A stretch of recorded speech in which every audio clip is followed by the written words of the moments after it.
Ngayong araw na ito, samahan niyo akong umakyat ng bundok dito sa Mount Mareglem, Cabangan, Zambales. At kasama ko nga din si Dan, siya kasi nagyaya sa akin. Pinagmamalaki pa nga ni Dan sa mga kasamahan namin dito na vlogger daw ako. Kaya ang sabi ko naman, hindi naman, sakto lang. Palipas oras ko lang din yung pag-vlog, nagbabaka sakali lang din ako. Baka kasi ako ma-discover, baka naman. Sa mga nagtatanong kung first time kong umakyat ng bundok, first time ko lang din. Kaya kinakabahan din ako. Hindi ko kasi alam kung ano mangyayari sa akin, kung makakabalik ba ako. At naisip ko pala, marami din kaming kasama dito. May kasama din kaming tour guide at yung nag-assist sa amin sa event.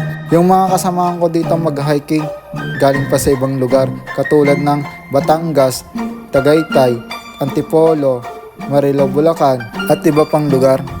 Habang kami naglalakad, unti-unti ko na nakikita yung ganda ng Mount Mareglem. Medyo malayo pa nga yung lalakarin namin at tamang selfie lang muna kami dito.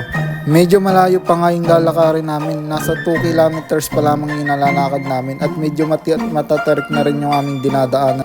Habang kami naglalakad, inabutan din kami ng ulan dito at may kasama nga din ako dito si MM. Nakilala ko siya nung nag-stop over kami at kumain kami.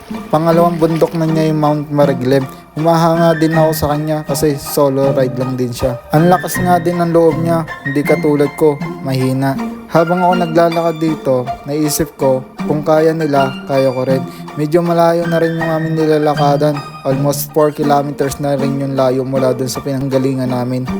At nakakaramdam na rin ako ng pagod, hinihingal na rin ako. Iniisip ko din yung mga kasamahan ko, parang walang kapaguran. Siguro kaya ganon, may mga experience na sila sa mga iba-ibang mga bundok. Napakasarap sa feeling na umuulan, naglalakad ka, napapagod ka, tapos nakikita mo yung mga magagandang tanawin. Nakakatanggal ng pagod pag ganon.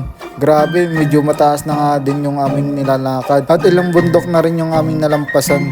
Sobrang saya ko nga dito, grabe. First time ko talaga ma-experience yung ganito at uulit-ulitin ko talaga yung pag-akyat ng bundok. Ngayon ko lang din na-realize na kailangan mo din palang explore yung sarili mo. Hindi yung puro trabaho na lang, hindi puro ganito, hindi puro ganyan. Kailangan mo din hanapin yung sarili mo sa ibang lugar, makakilala ng mga iba-ibang klaseng mga tao at magkakaroon tayo ng peace of mind sa sarili natin. Kaya enjoy lang natin yung buhay na ibinigay ni Lord sa atin. Bigyan natin ng kabuluhan araw-araw yung bawat oras na nabubuhay tayo. Tayo? Siyempre. Welcome to our vlog. Welcome to my vlog! Umuulan ngayon mga kamat! Alright!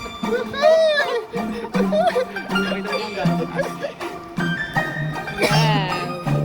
Ay, si Kuya oh. Bam, bam, bam.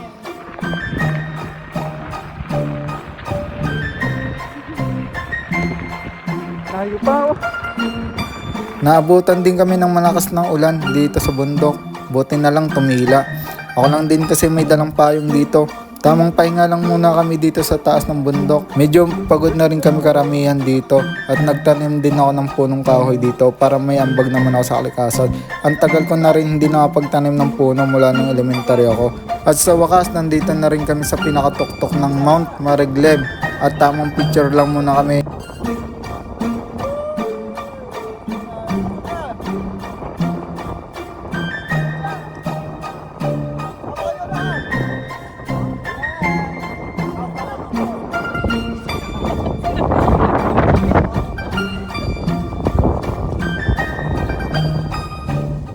At shoutout kay Hardy, Dison, Mateo at kay Red Ebad Palaganas. Happy birthday sa iyo tol at shoutout kay EJ Bilano na tropa ko dyan sa Mindoro, baka magtampo. Hanggang dito na lang mga kabat. Shoutout sa lahat ng mga nagpapalo at nagsusubscribe ng YouTube channel ko at Facebook page ko. Ingat lagi kayo mga tol.